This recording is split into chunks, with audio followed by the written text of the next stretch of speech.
short of devastating, precise strikes, taking out the better part of Iran's navy, making it combat ineffective, neutralizing missile sites and launchers, and establishing total dominance over the skies we fly over and seas we fly over.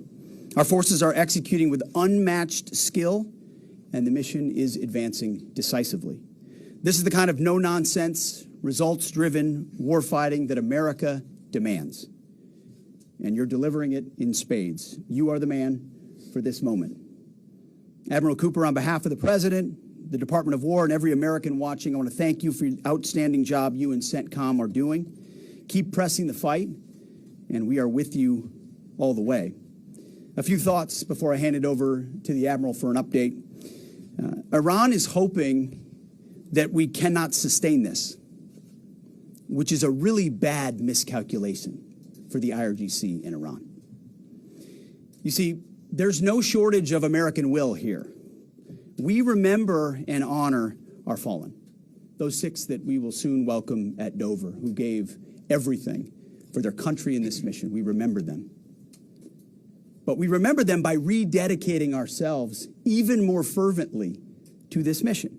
Our commitment to our mission objectives only increases as our advantages continue to increase. We've got no shortage of munitions. Our stockpiles of defensive and offensive weapons allow us to sustain this campaign as long as we need to. Again, our munition status only increases as our advantage increases. Our capabilities, we have only just begun to fight and fight decisively. Having a chance to hear from Admiral Cooper. If you think you've seen something, just wait. The amount of combat power that's still flowing, that's still coming, that we'll be able to project over Iran is a multiples of what it currently is right now when you add up our capabilities and those of the Israeli Defense Forces. And we have no shortage of authorities. The Admiral knows we have clear objectives with maximum authorities on the battlefield. The dumb, politically correct wars of the past were the opposite of what we're doing here. They had vague objectives with restrictive, minimalist rules of engagement. No more. Our authorities, his authorities, CENTCOM's authorities through the President and myself are maxed out. Our capabilities are overwhelming and gathering still, as are those of our Israeli partners. Our munitions are full up, and our will is ironclad, which means our timeline is ours and ours alone to control. As long as it takes to ensure the United States of America achieves these objectives. And as we flow more forces, and as we flow more capabilities, and as our munitions, as we're flying over the top, have even more devastating effects, we set the tempo, we set the timeline, led by the commander on the ground. Our ear is to the ground to listen to Admiral Cooper. What he needs and what he needs, he will get. We are built for this fight, and we are in it to win it. And we have the right commander in the lead. So I'll now hand it over to Admiral Brad Cooper to give you an update right here from CENTCOM. Admiral. Mr. Secretary, first, thank you very much and good afternoon, and welcome to U.S. Central Command Headquarters, America's Warfighting Headquarters. It's great to be here alongside the Secretary and representing the more than 50,000 men and women in uniform currently executing Operation Epic Fury. So, Mr. Secretary, first, thank you very much for your leadership and support and the very clear vision and objectives that you've given us to allow us to use overwhelming force against the Iranian terrorist regime. And thanks to all of you for attending today, and welcome to Tampa. We are now starting our 6th day of a historic mission to eliminate Iran's ability to threaten Americans.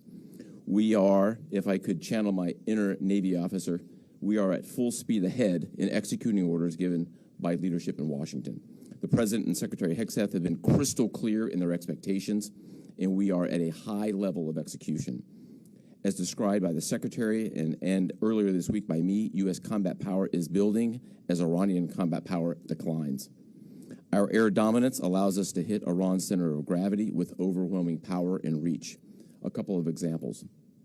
In just the last 72 hours, America's bomber force has struck nearly 200 targets deep inside of Iran, including around Tehran. And in just the last hour, U.S. B-2 bombers dropped dozens of 2,000-pound penetrator bombs, targeting deeply buried ballistic missile launchers. Notably, we've also struck Iran's equivalent of Space Command, which degrades their ability to threaten Americans. Then, if I just look back over the last 24 hours of the operation compared to where we were at its start, ballistic missile attacks have decreased by 90% since day one. Drone attacks have decreased by 83% since day one. Having said this, we remain vigilant. Our strikes against the Iranian Navy have intensified. You may have heard the president say just a little while ago that we have sunk or destroyed 24 ships. That was true at the moment. We're now up over 30 ships. And in just the last few hours, we hit an Iranian drone carrier ship, roughly the size of a World War II aircraft carrier. And as we speak, it's on fire.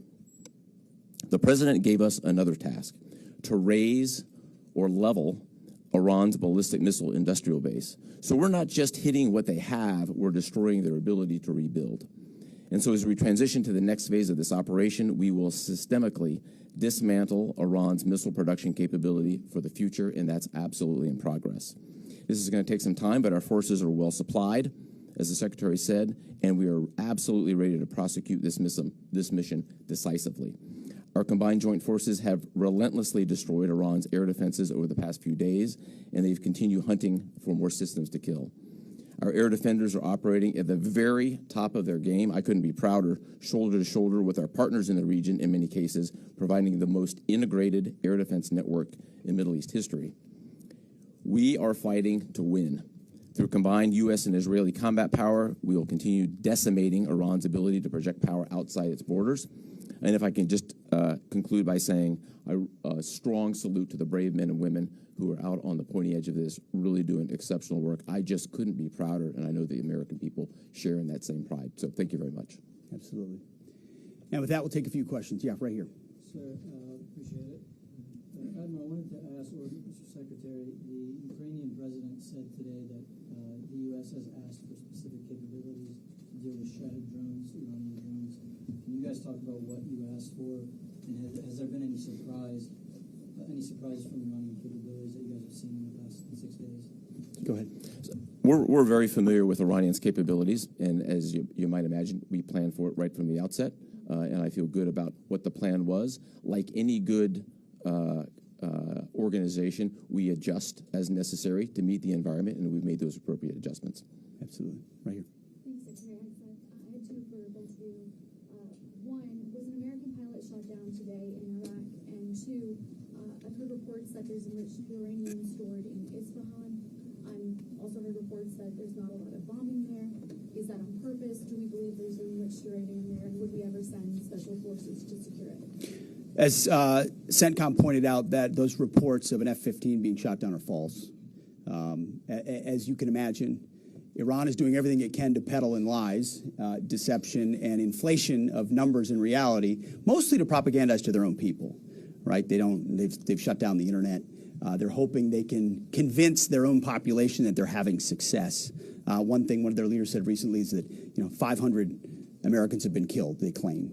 These are lies. The lies will continue. CENTCOM will continue to debunk those lies. So, and as often is the case in conflict, first reports are often wrong. As it pertains to nuclear material and things like that, one of the objectives the president has always said is that Iran will not have a nuclear bomb, nuclear capabilities, but we would never disclose what we will or will not do inside operational plans. So Admiral Cooper's got a plan. We're working that plan, and targets will be struck or not struck according to what we want to achieve. Yeah, right there. Secretary Heggseth, the president said earlier today in an interview that he would like to have a say in who's the next leader of Iran.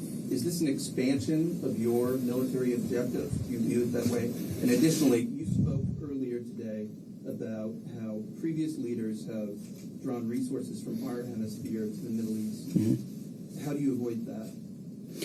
Well, there's no expansion. Ultimately, I think the president's having a heck of a say in who runs Iran, given the ongoing operation we have. So there's no expansion in our objectives. We know exactly what we're trying to achieve. I think today's a great example of what this War Department is capable of doing. I was just in another part of Florida today where we announced, America's counter cartel conference. 18 countries coming together from Central, South America, and the Caribbean, coming together to fight cartels.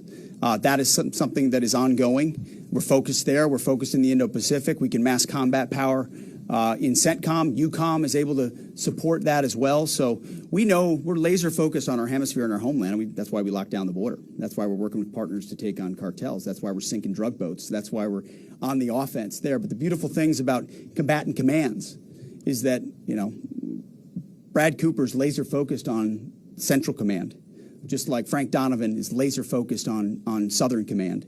We can do both. That's what a global power can do.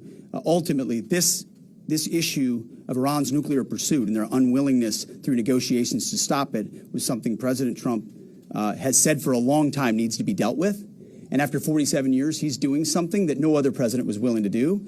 And we're doing it overwhelmingly, and we're doing it decisively, while also in other parts of the globe having the desired effects. I mean, take, for example, what we displayed yesterday, the Iranian ship in the Indian Ocean, sunk by Indo-PACOM, another combatant command, who coordinated with us in order to make that happen. So America's reach is global. Our focus here, though, these missions are narrow, they're scoped, and Admiral Cooper is well on his way to ensuring that we reach those objectives. Right here, yes, sir. You know, how relevant, what condolences the troops killed. The Ukrainians are talking about providing low-cost interceptors, given their experience. That's something that the Pentagon is looking for. And Admiral Cooper, can you walk us through a little bit about how effective the Lucas drones have been, what kind of targets they've hit, and how much that's helped, given that they're low-cost alternative to a more expensive helium? Go ahead. Sure. I'm not familiar with the particular offer, but interceptors in general. We've had a number of new capabilities being fielded. Obviously, I'm not going to talk about it from an operational perspective of what those are. But I think you have seen over a period of time us kind of get on the other side of this cost curve on drones in general. If I just walk back a couple of years, you remember what you used to always hear? We're shooting down a $50,000 drone with a $2 million missile. These days, we're spending a lot of time shooting down $100,000 drones with $10,000 weapons from ours. So that's one aspect of it. Lucas, indispensable. As many of you know, and if you don't know, this was an original Iranian drone design. We captured it, pulled the guts out, sent it back to America, put a little Made America on it, brought it back here, and we're shooting them at the Iranians. Good targets. Good targets. Absolutely. Right there, yes, ma'am. Thank you so much, Secretary. President Trump, in his first speech after the launch of the Operation Epic Fury, he addressed Iranian people and he said that there's going to be a time for you to come out, but it's not now. Stay home. It's not safe. I want to know if there is a timeline for that you're going to urge Iranian people to come out, how that is going to play out, and how are you going to protect the protesters? You know that they're going to be shot probably, as we witnessed in January. That's what happened. How are you going to protect and support the protesters? And Admiral, I have one question for you. How are you going to minimize the civilian harms? We have a lot of evidence that the Basiij units, IRGC commanders, they are now gathering in schools, in hospitals, in purely residential areas because their headquarters are bombarded, they are ruined, of course. So how are you going to protect the civilians while you're attacking the IRGC people hard? Thank you. I would just say on the protests, obviously the Iranian people showed a lot of courage in those protests, and we saw the Iranian regime was revealed for what it is in the way they reacted to that. The world saw that. No one's done more than President Trump to reopen the opportunity for those who want a free Iran to do so. Ultimately, it's common sense, as he said up front. Don't go out and protest while bombs are dropping inside Tehran and elsewhere. So there will come a moment where he determines, or they determine, that it's the time to seize that advantage. But there's a lot of things we're doing and the Israeli military is doing, targeting those individuals who are targeting those who protest. The more you do that and you erode their will and you erode their capabilities, the more you create an opportunity for people to boldly stand up. Yeah, I would just reinforce the point. We're targeting the people. We're targeting the headquarters and the people who are targeting the protesters, first and foremost. I'd also just double down on the president's comments that he previously made to the people. Stay in your homes, keep things calm, stay out of the way. There's a lot of U.S. and Israeli capacity coming over. We're hitting a lot of targets. The best thing for them to do for right now is just to lay low. Right here. Secretary, one common outcome of American military action in the past has been taking in thousands of refugees into the American homeland, and I'm wondering if there's any safeguards put in place to make sure that the American people aren't having to have another wave of refugees from the Middle East or anywhere else come and stay here. I think it's safe to say there's no plan for a wave of new Middle Eastern refugees to the United States of America. I think, as the president has pointed out for a long time, there are a lot of countries in the region who would be capable of providing that kind of support if need be, but that's certainly not something we're planning on. Yep, back there. Yep. Yes, sir. Michael in Washington Times. I wanted to ask, I know semper gumby is always a truism in the military. Did the British decision to refuse Diego Garcia have any impact on the mission itself? Did you have to adjust, or were you able to just completely, go with the mission without any worry? Well, as the president stated, it was unfortunate that that the Brits didn't, from day one, say, "Hey, go ahead and have access," but we got there.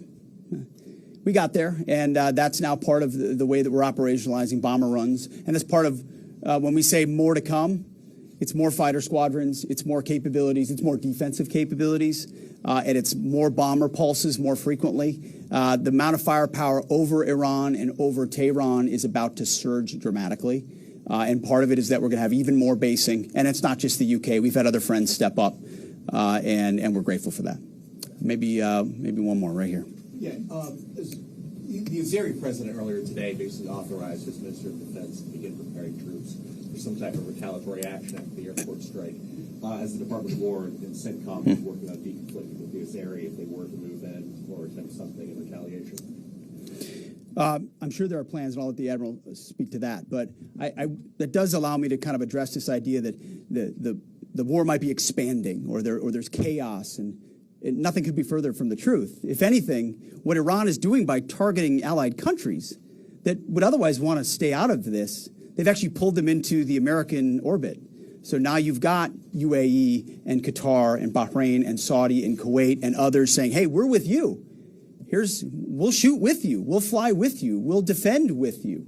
We'll allow you more basing and other opportunities," a lot of which we can't talk about and won't talk about. But it's actually firming up the unity of the resistance in order to focus exactly where we need to. So this idea that it's expanding or going, no, it's actually simplifying in a number of ways exactly what we need to achieve and how we'll achieve it. I don't know if you anything to add to that. I won't get ahead of policy in terms of what we might do. What I will point out is this is now the 12th country that Iran has attacked. 12 countries, and it goes right back to the Secretary's point. Those 12 countries are none too happy, and I look forward to working with all the partners who are willing to join us in this. And I would just close by saying, Mr. Secretary, one more question. Sure. What is your message to Americans who are concerned about security here at home with the change-up that we're going to see at the Department of Homeland Security? Well, I think Kristi Noem did an excellent job over there securing our border and keeping us focused on threats, and the President making a change. We all serve at the pleasure of the President. I'm sure Mark Wayne Mullen will do a fantastic job. He's been a friend of mine for a long time. But Kristi did a great job setting us up for success. So I don't have any concerns about whether or not the homeland will be covered down on. And I'll just end by saying I wish every American could get a chance to see what we see. I had a chance to go into the control room, into the Tactical Operations Center, go see these young men and women that are doing this, the dedication that they show at every level, the way they've refined their craft. I was talking to a young colonel who's iterating on how we target and how we find and fix different aspects of what the Iranians are trying to do. If they don't know what they're up against. And if they think they've got it solved for, they're wrong. And ultimately, the combination of our ingenuity, the skill, the professionalism, the discipline, and then the sheer weight of the capabilities of the U.S. military, what you're going to see may look routine. It may start to be like, oh, another boat. Oh, another launcher. Oh, another drone facility. What it takes to do this with the precision that we do is world-class. No one else can do it. And it's world-class Americans. Like the ones I saw here, like the ones that are coming home that we're going to greet home, that are the engine of what makes our country great. And so I'm so grateful for folks like those here at CENTCOM, at Central Command, who are under your command. Thank you for your decisive leadership. And all I'll say to you is what I say to them, keep going. Because the President and myself, we have your back. Thank you, Admiral. Appreciate it. Thanks very much. Thank you all. How is this